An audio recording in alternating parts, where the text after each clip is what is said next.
बेहतर से बेहतर होने का तलाश करें, मिल जाए नदी तो समुद्र की तलाश करें।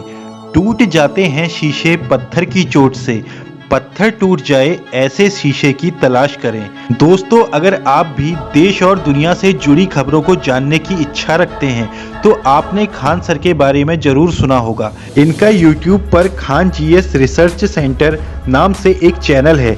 इस पर अब तक तकरीबन 18 मिलियन से भी ज़्यादा सब्सक्राइबर हैं। इनकी सबसे खास बात यह है कि किसी भी टॉपिक को बड़े ही आसानी से एक्सप्लेन कर देते हैं। ये टीचिंग करते समय बीच में अपनी भोजपुरी भाषा का लड़की सब नौटंकी करती है, सर तुमने मुझे धोखा दिया, जाओ मैं अपना नस काट लूंगी। ससुरी घुसियाती है, सर तो नसवा काट लेती है। सर ये बकलोलिया, वो ऊपर वाला सिरा काहे काट रही है? कचकचा के काटना एकदम धमनी, तब समझ में आएगा। जिस तरह से इस्तेमाल करते हैं उससे उनके पढ़ने वालों को समझने में काफ़ी आसानी होती है। इस वजह से ज़्यादा लोग इनकी वीडियो को देखने आते हैं। खान सर मुश्किल से मुश्किल लगने वाली थियरी को अपनी सरलता के साथ समझाते हैं कि पढ़ने वालों को लगता ही नहीं कि वो कठिन टॉपिक के बारे में पढ़ रहे हैं। तो आप लोग सोच रहे होंगे कि कौन है ये खान सर, कैसे इन्होंने अपने चैनल की शुरुआत की।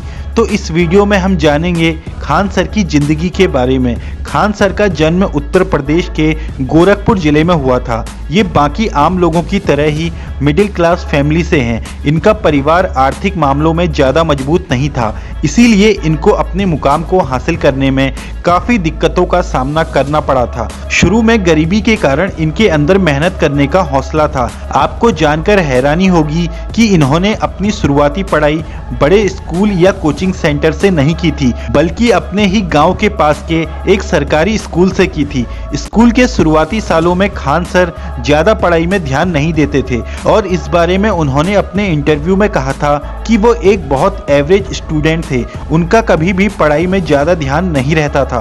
हालांकि उनकी माँ के डांट का असर उन पर जरूर हुआ था। फिर वो 9th क्लास के बाद समझदार और काफ़ी होशियार स्टूडेंट हो गए थे। इसी समय से उन्होंने अपने पसंदीदा विषय जैसे हिस्ट्री, ज्योग्राफी को लगाव के साथ पढ़ना शुरू कर दिया था। वो ये भी बताते हैं कि 9th क्लास में जो उन्हें पढ़ाई का एहसास हुआ था, वही एहसास उन्हें आज तक पढ़ाई की तरफ उलझाए रखता है। 10वीं से 12वीं तक काफ़ी अच्छे नंबरों से पास हुए, जिसके चलते उनके घरवाले काफ़ी खुश हुए थे। उनके पिता एक मिलिट्री ऑफिसर थे और माँ एक हाउसवाइफ थी। कुछ समय बाद ही उनके पिता रिटायर हो गए और उनके भाई आर्मी में भर्ती हो गए। इससे आपको अंदाजा लग ही गया होगा कि उनके परिवार को देश के प्रति कितना लगाव है। खुद खान सर की जिंदगी का एक ही सपना था कि उन्हें बड़े होकर एक आर्मी ऑफिसर बनना है, इसीलिए वो दिन रात पढ़ाई किया करते थे।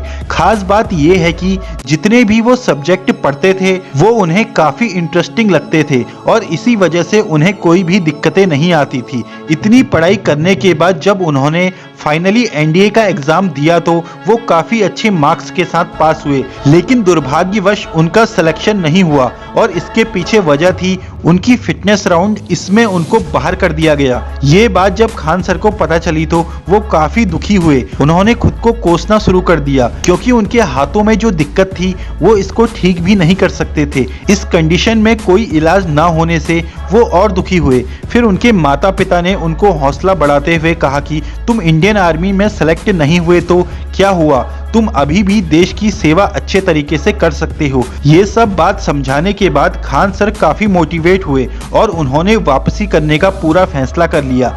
तब से उनका एक ही लक्ष्य रहा है कि जनता की सेवा करनी है। उसके बाद उन्होंने अपनी पढ़ाई इलाहाबाद यूनिवर्सिटी से बीएससी और एमएससी से पूरी की। आपको जानकर हैरानी होगी, जब वो बीएससी कर रहे थे तो वो 3 बार जेल भी जा चुके थे। दरअसल जब वो कॉलेज में थे तो स्टूडेंट यूनियन के मेंबर थे।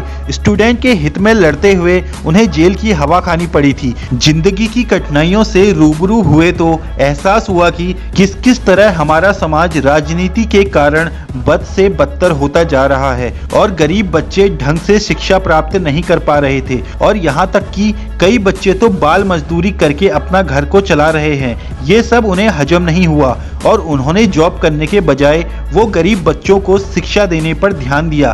पर ये इतना आसान नहीं था। जैसा कि हम सब जानते हैं कि खान सर की आर्थिक स्थिति इतनी अच्छी नहीं थी।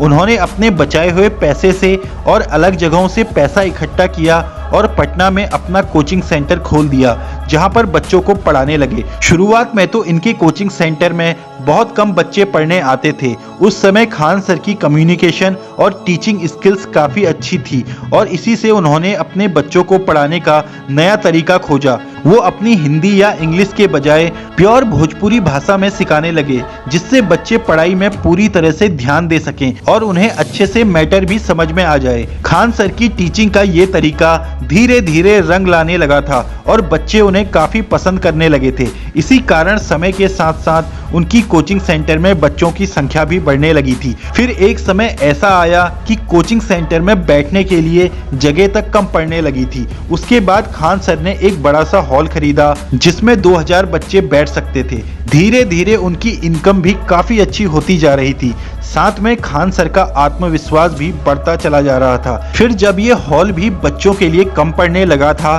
तो खान सर को काफ़ी बुरा लगा कि बाकी बच्चे उनकी क्लास अटेंड नहीं कर पा रहे थे। और फिर वो समय आया जिसमें खान सर की नहीं बल्कि देश के लाखों युवाओं का भविष्य बदल दिया।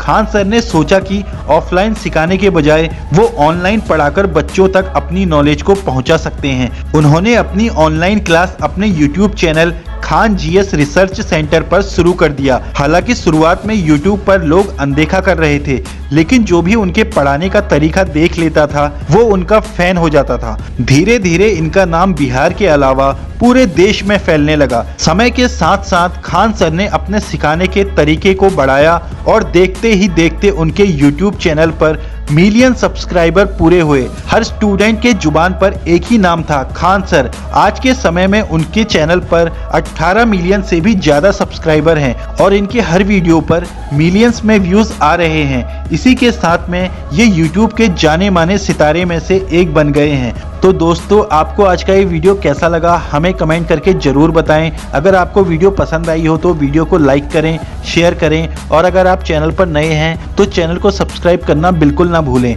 मैं मिलता हूँ आपसे नेक्स्ट वीडियो में।